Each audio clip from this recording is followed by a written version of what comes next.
मण्डलाकारं व्याप्तं येन चराचरं तत्पदं दर्शितं येन तस्मै श्री गुरवे नमः। गुरवे नमः, गुरवे नमः।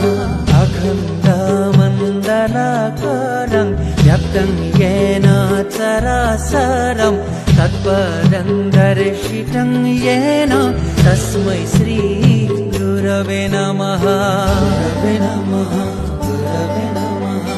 अखण्डमण्डलाकारं व्याप्तं येन चराचरं तत्पदं दर्शितं येन तस्मै श्री गुरवे नमः। गुरवे नमः।